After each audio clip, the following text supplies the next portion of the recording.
ये कहानी हमको रूबरू कराती है इंसान के लालची स्वभाव से। होश उड़ा देने वाली ये कहानी एक ऐसी दुनिया की है जहां पोल्यूशन और ग्लोबल वार्मिंग की वजह से आधी आबादी इस अर्थ से ख़त्म हो चुकी है। मूवी की शुरुआत में हमें एक ट्रेन को दिखाया जाता है जो एक बिहार से होकर गुजर रही है। उस ट्रेन में एक आदमी को दिखाया जाता है जिसका नाम वर्जिल होता है। वो अपने सफ़र पर अकेला ही निकलता है, शायद उसे कहीं जाना था। फिर ट्रेन ऐसे स्टेशन पर आकर रुकती है जहाँ पूरी तरह से सन्नाटा होता है, वहाँ दूर दूर तक कोई भी नहीं होता। फिर वर्जिल वहाँ पर उतरता है और एक शॉप पर जाता है। फिर वर्जिल शॉप में बैठे एक आदमी को कहता है कि आज वो यहाँ पर एक शख्स से मिलने वाला था, क्या वो यहाँ पर आया था? पर वो शख्स उसका कोई भी जवाब नहीं देता। अब वर्जिल उस आदमी से बाथरूम का रास्ता पूछता है तो वो पीछे की तरफ इशारा करता है। वो बाथरूम में जाकर बैठता है, तभी बाहर से उसे एक बंदा आवाज देता है। ये बंदा वही था जो उसे सफर पर ले जाने वाला है। वर्जिल ने उसे हायर किया था क्योंकि उसे ईस्ट की तरफ जाना था। कीथ वर्जिल से कहता है कि $100 गैस के, $20 पानी के और $200 तुम्हें वहां तक ले जाने के। वर्जिल उसे कहता है मुझे लगा गैस $200 में ही इंक्लूड है। कीथ उसे कहता है कि अगर कोई समस्या है तो मैं गाड़ी फिर से घुमा सकता हूँ, पर वर्जिल कहता है कि इसकी कोई भी ज़रूरत नहीं है। वर्जिल गाड़ी का एसी चालू करता है तो कीथ उसे तुरंत ही बंद कर देता है। वो कहता है इससे गाड़ी के इंजन पर जोर पड़ेगा और गाड़ी बंद हो जाएंगी। सफ़र काफ़ी लंबा था, दोनों एक बिहार से होकर गुजरते हैं। तभी गाड़ी का टायर अचानक से पंचर हो जाता है। वर्जिल टायर बदलता है, वहाँ पर वो देखते हैं एक कुत्ता दूसरे कुत्ते को नोच खा रहा है। क्योंकि उस वक्त बिहार में कुछ भी नहीं था तो कुत्ते जंगली हो गए थे और जो मिले वो खा जाते थे। तो अब कीथ उस कुत्ते को भगाता है और घायल कुत्ते के सिर को एक पत्थर से कुचल देता है ताकि उसे दर्द का सामना न करना पड़े। दोनों वहां से आगे के सफर पर निकल जाते हैं। रात को वो एक जगह रुकते हैं। फिर कीथ के पूछने पर वर्जिल बताता है वो वेस्ट से है। वो अपनी जेब से एक एडवर्टाइजमेंट निकालता है। वो जहाँ जा रहा है उस जगह का नाम कंपाउंड था जो एक तरह का कंस्ट्रक्शन साइट है और वो वही सेटल हो जाएगा। कीथ बताता है तुम जहाँ जा रहे हो वो काफी बेकार जगह है, काफी मेहनत भरा काम है और घंटों का कोई हिसाब नहीं है और तुम्हारे अंचर पंचर वहाँ पर ढीले हो जाएंगे। वर्जिल कहता है मैं मेहनत करने से नहीं डरता। सुबह वो सफर पर निकल जाते हैं। गाड़ी वर्जिल ड्राइव कर रहा होता है, कीथ सो रहा था। अब उसे सोता देखकर वर्जिल एसी चालू कर देता है। कीथ ने पहले से ही बता रखा था कि एसी चालू मत करना, लेकिन वर्जिल नहीं मानता और ठंडी हवा खाने के लिए वो एसी को ऑन कर देता है और कुछ देर में गाड़ी का इंजन बंद हो जाता है। अब कीथ ये देखता है तो वो बहुत ज्यादा गुस्सा होता है। फिर वर्जिल उससे माफी मांगता है और कीथ उससे बताता है कि उसे एसी नहीं चालू करना चाहिए था। अब वो इस बिहार में बीचों बीच थे जहाँ दूर दूर तक कोई भी नहीं था। कीथ बताता है कि शायद रबर की पाइप फट गई होगी तो वो इंजन ठीक करने लगता है। यहाँ वर्जिल एक पेड़ के पास आता है। वो एक सूखा पेड़ था, उसके बगल में उसे कुछ पत्थर इकट्ठा रखे हुए दिखाई देते हैं। वो उनकी तरफ जाने लगता है। वहाँ उसे पत्थरों के बीच कोई चमकदार चीज दिखाई देती है। वो उस पे की मिट्टी साफ करके देखता है तो वो सोना था। वो कीथ की तरफ देखता है इस बात की उसे जानकारी दे या न दे, पर वो सोचता है कि अकेले यहाँ से ये सोना ले जाना आसान भी नहीं होगा तो वो उसे अपने पास बुलाता है। कीथ वहाँ पर आता है। वो उस सोने पर लाइटर की आग की मदद से देखता है वो असली है या नहीं, पर उसे पता चलता है कि ये सोना बिल्कुल असली है। अब दोनों उस जगह की खुदाई शुरू कर देते हैं, पर वो काफी अंदर तक धंसा हुआ था। काफी कोशिश करने के बाद भी वो सोना अपनी जगह से नहीं हिलता। वो खुदाई करके काफी थक चुके थे। वो गाड़ी के पीछे रस्सी बांधकर भी उसे खींचते हैं, पर रस्सी टूट जाती है और वो सोना वहां से हिलता भी नहीं है। उन्हें कुछ पता भी नहीं था कि ये सोने की जड़ कहाँ तक है और वो खुदाई करते हैं, पर फिर भी कुछ हल नहीं निकलता। वो देखते हैं शाम होने आ गई है।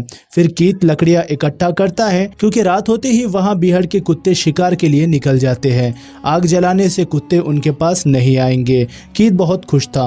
वो खुशी से नाचने लगता है क्योंकि उन्हें काफी बड़ा सोने का ढेर मिल गया था। वर्जिल भी काफी खुश था। अब उसे कंपाउंड जाकर काम नहीं करना होगा। रात को कीथ कहता है कि हम में से किसी एक को वापस जाकर एक्सलेटर लाना होगा ताकि हम इसकी खुदाई करके इसे निकाल सके। किसी को इस सोने की रखवाली के लिए यही रुकना होगा।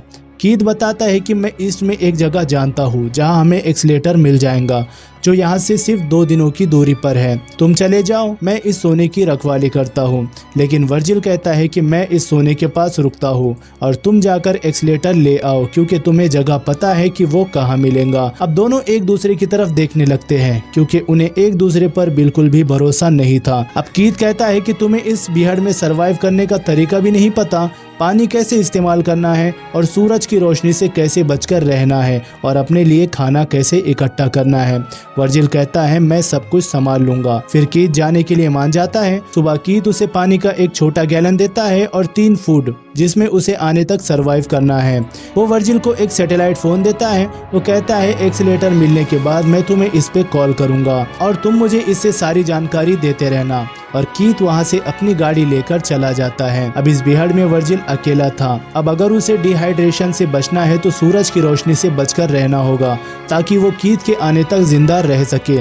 वो उस पेड़ की शाख से कपड़ों को बांधकर नीचे बैठ जाता है और सैटेलाइट फोन को चेक करता है और वो काम कर रहा था। अब शाम होने आ गई है। वो जाकर आग जलाने के लिए लकड़ियां ले आता है। रात को आग जलाकर वही बैठ जाता है। वो खाना और पानी हिसाब से खा पी रहा था क्योंकि कीथ ने कहा था उसे आने में देर भी हो सकती है। किसी तरह रात गुजर जाती है। सुबह वो देखता है सूरज उसके सर पर है और उसकी गर्मी से सारी जमीन तप रही है। सुबह कीथ का फोन आता है पर फोन उठाने तक वो कट हो जाता है। अब दोपहर को वो वही बैठा हुआ सोने को देख रहा है और मन ही मन काफी खुश हो रहा था। उस बिहड़ में एक लकड़ी को इकट्ठा करना बहुत मुश्किल काम हो रहा था, इसलिए वो पेड़ पर लगे कपड़े पर सभी लकड़ियों को एक साथ इकट्ठा करके घसीटता हुआ लाता है। वो आकर देखता है सोने के ऊपर से धूल हट गई है। अगर किसी ने इसे देख लिया तो मुसीबत हो जाएंगी। वो फिर जाकर उसे पत्थरों से ढक देता है और वो थोड़ी ऊंचाई की तरफ चला जाता है। शायद उसे कोई इससे अच्छी जगह छुपने के लिए मिल जाए। वो देखता है सामने एक क्रैश प्लेन है। शायद ही उसके रहने के लिए अच्छी जगह हो सकती है। वो उस प्लेन के पास जाता है पर उसे अब भी सोने का ही ख्याल आ रहा था। उसे लगता है कि यहाँ रुकना ठीक नहीं होगा। वो प्लेन से टूटे कुछ दरवाजे अपने पीछे रस्सी से बांध लेता है और उसे ले जाने लगता है। अब सूरज की गर्मी बहुत ज्यादा बढ़ गई थी, इसलिए वर्जिल के जिस्म पर छाले पड़ने शुरू हो गए थे। वो सभी चीज़ों को किसी तरह उस पेड़ के पास लेकर आता है और उसी पेड़ से लगाकर अपने रहने लायक एक झोपड़ी बना लेता है जहां वो सूरज की रोशनी से बचा रहेगा। पर उसमें भी उसका शरीर पूरी तरह से तप रहा था और वो बाहर आकर सोने के पास बैठ जाता है और उसे देखने लगता है। शाम को पत्थर से मारकर उस सोने के ऊपर का हिस्सा तोड़ने की कोशिश करता है और वो टूट भी जाता है। ये देख वो काफ़ी खुश होता है। तभी उसे कीथ का फ़ोन आता है। वो बताता है कि रास्ते में मेरी गाड़ी खराब हो गई है, उसे थोड़ा वक्त और लगेगा। अभी उसे एक्सीलेटर भी नहीं मिला है। ये सुनकर वर्जिल बहुत परेशान हो जाता है। अब रात को वो आग जलाता है पर अब जंगली कुत्तों को उसके यहाँ होने का पता चल गया था। वो किसी तरह से आग की मदद से उन्हें भगाता है। सुबह हम देखते हैं डिहाइड्रेशन की वजह से उसके पूरे शरीर पर छाले पड़ने लग गए हैं। अब वो शारीरिक रूप से काफी कमजोर हो चुका था पर अब भी उसके पास एक बोतल पानी था। वो अपने सामने एक सांप को देखता है। वो उसका शिकार करके उसे खाने की सोचता है पर जैसे ही वो उस पर हमला करता है वो सांप तो बचकर भाग जाता है लेकिन उसके पैर को लगकर बोतल का सारा पानी नीचे गिर जाता है। ये देखकर वो काफी ज्यादा परेशान होता है क्योंकि वो पानी उसके सरवाइव करने का एकमात्र रास्ता था। वो अपनी बेवकूफ़ी पर काफी जोर से चिल्लाता है। अब उसके पास खाना भी खत्म हो चुका है और फिर से उसे प्लेन के पास जाना है ताकि उसे और कोई चीज अपनी जरूरत का सामान वहां पर मिल सके। वो दूर एक अजनबी को आते हुए देखता है। वो उसकी तरफ ही आ रहा था। उसे देख वर्जिल प्लेन में छिप जाता है। वो काफी डरने लगता है कहीं उसे सोने का पता न चल जाए। वो सोने के टुकड़े को बैग में छुपा देता है। वो अजनबी वहाँ पर आ जाता है तो वो एक सर्वाइवर महिला थी। वो वर्जिन को बाहर बुलाती है तो कहती है क्या तुम अकेले हो? वो सोचती है इतने सुनसान बिहार में बिना खाने पीने के कोई इंसान क्यों रुकेगा। उसे उस पर शक होता है कि वो उससे कुछ छुपा रहा है पर वर्जिल किसी भी तरह से उसे अपना पीछा छुड़ाना चाहता था, इसलिए वो उसे किसी भी बात का ठीक से जवाब नहीं देता। वो ऊंचाई की उस तरफ जाने लगती है। वर्जिल को लगता है कि अगर वो उस तरफ गई तो उसे पेड़ वाला उसका शेल्टर दिख जाएगा और उसी के बगल में ही सोना गड़ा हुआ है। तो अब वो उस महिला को रोकता है और वो अपना फालतू वाला दिमाग चलाता है और वो बताता है कि मैं बस अपने कचरे को जला रहा हूँ, तुम इस प्लेन में रह लो, मैं अपने शेल्टर जा रहा हूँ। वो काफी घबराया हुआ था। इससे उस महिला का शक और भी ज्यादा गहरा हो जाता है और जो अपने शेल्टर की तरफ जाने लगता है वो महिला भी उसके पीछे आने लगती है। वो कहती है तुम इस बिहार तक कैसे पहुँचे? वो बताता है मेरा दोस्त यहाँ से गुजरने वाला है, वो मुझे अपने साथ कंपाउंड तक ले जाएगा। वो उस महिला के सवालों पर और गुस्सा हो जाता है और यहाँ से चले जाने के लिए कहता है, पर वो देखती है वर्जिल काफी कमजोर हो चुका है। पानी न मिलने की वजह से उसका शरीर सूख रहा है और कोई अपनी मौत को इस तरह से गले क्यों लगाएगा। जरूर वर्जिल उससे कुछ बहुत बड़ा राज छुपा रहा है। वर्जिल उसे वहाँ से जाने के लिए कहता है, पर वो महिला उस पर गुस्सा हो जाती है। अब वर्जिल उसके ऊपर हमला कर देता है, जिससे उस महिला की वहीं पर मौत हो जाती है।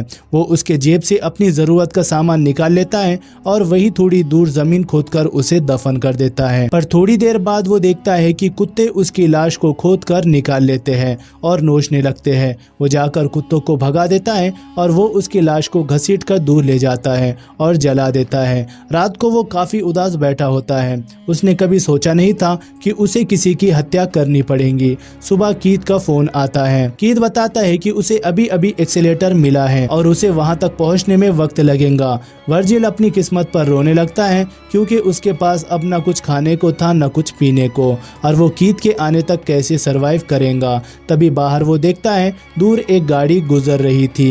एक बार तो वो ये सोचता है कि जो सोने का टुकड़ा है उसे ही लेकर यहाँ से निकल जाओ, कम से कम यहाँ उसकी जान तो बच जाएगी। पर उसका मन अभी भी उस सोने के ढेर पर लगा था। वो गाड़ी वहाँ से गुजर जाती है। अब शाम को वो देखता है कि उसकी तरफ एक बहुत बड़ा तूफान आ रहा था। वो किसी तरह से भागकर अपने शेल्टर में आ जाता है, पर वो तूफान इतना तेज था वो सब कुछ उड़ा ले जाता है। अब सुबह होती है और वर्जिल खुद को मिट्टी में दबा हुआ देखता है। वो देखता है कि उसके पेट में लकड़ी का एक टुकड़ा घुस गया था। वो किसी तरह उठता है तो वो देखता है कि उसका पेड़ और उसका शेल्टर पूरी तरह से तबाह हो चुके हैं। फिर वो बैग में देखता है और उसमें सोने का टुकड़ा नहीं था। तूफान के आने से सब चीजें यहाँ वहाँ हो गई थी। अब पेट में लकड़ी का टुकड़ा होने की वजह से वो चल भी नहीं पा रहा था। वो देखता है सोने का ढेर अभी भी वही था। वो किसी तरह पेट से लकड़ी को निकालता है और आग जलाकर उस हिस्से को जला देता है ताकि उसका खून बहना रुक जाए। वो बेहोश होकर वही गिर जाता है और वहाँ एक महिला आती है और वो वर्जिल को पानी पिलाती है। वर्जिल को लगता है ये वही महिला है जिसको उसने मारकर जला दिया था। ये बस उसके दिमाग का भ्रम है। उसे वो हर जगह दिखने लगती है। थोड़ी देर बाद उसे होश आता है। फिर वो फोन की आवाज़ सुनता है और वो फोन कीथ का था। वो बताता है मुझे थोड़ा ही वक्त और लगेगा, तब तक तुम सोने का अच्छे से ध्यान रखना। तभी पीछे से वही महिला उसे फिर से आवाज देती है। वर्जिल देखता है कि ये महिला बिल्कुल उसी की तरह दिखती है जिसको वर्जिल ने मारा था, पर उसे लगता है कि उसके दिमाग का भ्रम है। वो महिला कहती है वो उसे अपने साथ उस तरफ ले जा सकती है, वहाँ पर वाटर होल है और तुम्हारी जान बच सकती है। पर वो कहता है कि उसे किसी की मदद की जरूरत नहीं है, बस वो यहाँ से चली जाए। वो पूछती है क्या तुमने मेरी बहन को यहाँ से जाते हुए देखा है, पर वर्जिल उसे कुछ नहीं बताता और वो वहाँ से चली जाती है। अब आकाश में गिद्ध भी मंडराने लगे थे क्योंकि नीचे उन्हें अपनी दावत दिख रही थी। शाम को हम देखते हैं अब उसका जिस्म साथ नहीं दे रहा था। उसने अपने चारों ओर आग लगा रखी थी ताकि कोई कुत्ता उस तक न पहुंच जाए, पर अब वो आग भी खत्म होने वाली थी। अब वर्जिल कीथ को फोन लगाता है और कीथ बताता है वो उससे बहुत ज्यादा नजदीक है और आग से उठते धुएं को देख सकता है। अब हम देखते हैं वर्जिल को कुत्तों ने चारों तरफ से घेर लिया है। वो किसी तरह से बस उसे नोचकर खाना चाहते थे। अब उसमें भी इतनी ताकत नहीं थी कि वो उनको वहां से भगा सके। वर्जिल उसे जल्द आने के लिए कहता है, लेकिन कुत्ते उस पर झपटना चालू कर देते हैं। अब यहाँ हमें दिखाया जाता है कि दूर बैठा कीथ दूरबीन से ये सब कुछ देख रहा था। वो काफी पहले ही एक्सीलेटर लेकर आ चुका था, पर वो वहीं रुककर वर्जिल के मरने का इंतजार कर रहा था। अब कीथ के मन में लालच आ गई थी। वो सारा सोना खुद ही लेना चाहता था। अब उससे फोन पर जवाब भी देना वो बंद कर देता है। वर्जिल को पता चल जाता है कि कीथ ने उसे धोखा दिया है। हम देखते हैं कुत्ते वर्जिल को नोचकर खाने लगते हैं और इसकी वजह से उसकी मौत हो जाती है। अब कीथ वहां से उठता है और अपनी गाड़ी लेकर सोने के पास आता है। वो जैसे ही गाड़ी से उतरता है एक तीर आकर उसके सीने में लगता है और उसकी वहीं पर मौत हो जाती है। ये तीर उस महिला ने चलाया था। वो वर्जिल के दिमाग का भ्रम नहीं था। वो महिला अपनी बहन को ढूंढने वहां आई थी और इसी के साथ ये मूवी यहीं पर खत्म हो जाती है। उम्मीद करता हूँ कि ये मूवी आपको अच्छी लगी है। अगर हाँ तो वीडियो को लाइक कर देना, चैनल को सब्सक्राइब करके बेल आइकन को ऑल पर सेट कर देना और मैं मिलूंगा आपसे अगले वीडियो में एक नई मूवी के साथ। तब तक के लिए अलविदा।